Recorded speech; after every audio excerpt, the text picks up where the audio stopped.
Happy Memorial Day weekend. I know you guys are getting super stoked for all of the parties and cookouts and stuff that are going to be happening over this weekend. You might be celebrating a friend or family member's graduation. That's actually where I'm coming from now, is a graduation party for my cousin Claire, who just graduated from high school last night. Congratulations to Claire. And also to my other cousin, Mackenzie Maxey. She just graduated from high school last night as well. So proud of you both. Love you both tons. But we want to be able to party, right?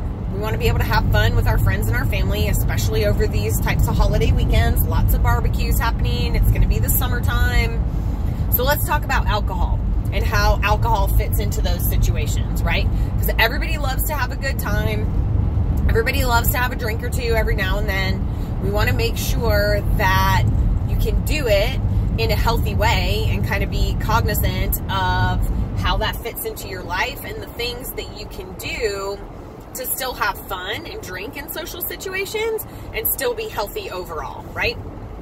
So, one thing that you want to make sure that you do is you want to make sure that you eat as healthy as possible those days when you do know that your alcohol consumption is going to be higher than it would be normally, okay?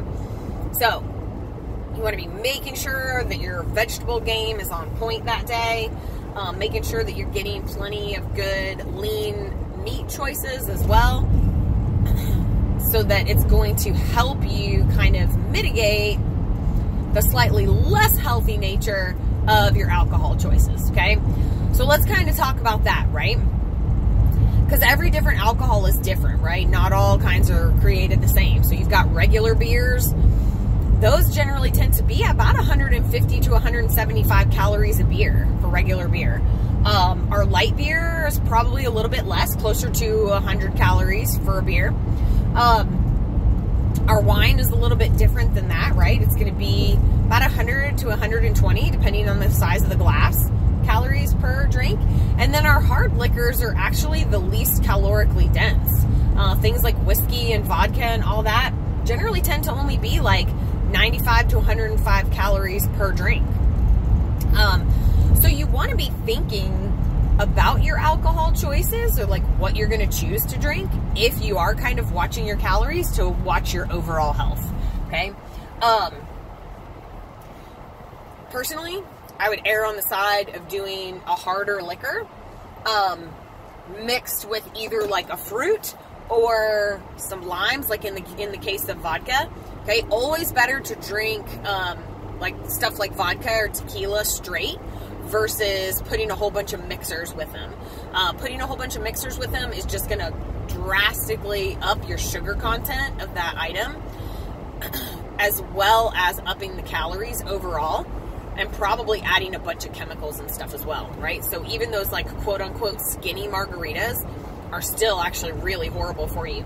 If you want to have something that's kind of like a margarita, just go ahead and get a really, really good quality tequila and just put a bunch of lime in it and maybe a splash of like club soda or something, or ginger beer maybe even.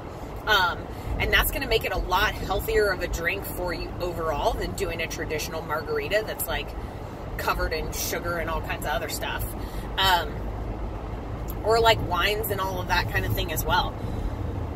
Better quality beer, less calories as well, okay? So you want to be taking those types of things into consideration when you're making your choices for alcohol, okay? Another good tip for if you're going to kind of be at a barbecue for several hours or hanging out by the pool or at the beach or something, alternate your alcoholic drinks with water, right? For every beer that you drink or for every mixed drink that you have, go ahead and drink like 8 ounces of water before you go back and get the next alcoholic beverage. It's actually going to do 2 things for you. Number one, it's going to prevent some of the dehydration that comes with alcohol consumption. And number two, that's actually going to help you drink less alcohol, okay? Less alcohol is going to mean less overall calories, more room for healthier foods, and a little less burden on your liver as your liver tries to process that alcohol and get rid of it, okay? I want every single person that's watching this right now to have a bunch of fun this weekend, right? Life is worth living. You're meant to kind of fit the fun things in, between the mundane and the normal everyday life, you can still go out and drink in social situations and still reach your goals, okay? But what you do need to do is take into consideration, maybe come up with a plan for those social events that's going to help you stay on track overall, right? So for all of my clients that work with me and do actual macro coaching, right? I sent them all out an email last night that was kind of giving them some tips and tricks for this holiday weekend and how to create a plan going into those events to do just that, right? For every alcoholic drink you have, get a big glass of water and drink one of those before you go back and get the next bit of alcohol. Make sure that your food quality overall is on point. Getting those healthy foods in first. And all of my clients that track their macros, we do not track alcohol in our macros, okay? They are to be eating all of their healthy food every day, hitting their numbers exactly.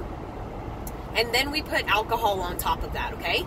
And then we kind of look and see at what happens to their biofeedback as a result of how many drinks they've had. And then maybe we can make a decision based on whatever that person's goal is, whether or not maybe they need to take a few less drinks the next time the next party comes around, or whether they're perfectly fine doing it the way that they do, okay? I know that alcohol is a non-negotiable for a lot of people. They like to be able to go out and have fun with their friends and have a casual drink every once in a while.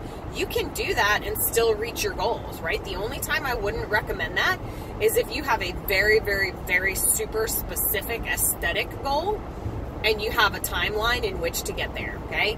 At that point in time, we probably may need to rein in the alcohol for just a little while. But that doesn't mean that you're going to have to kick it away for the long haul or forever. So take these tips into consideration on this Memorial Day weekend. I hope you guys have a ton of fun. Leaving to go and get my daughter's ears pierced right now.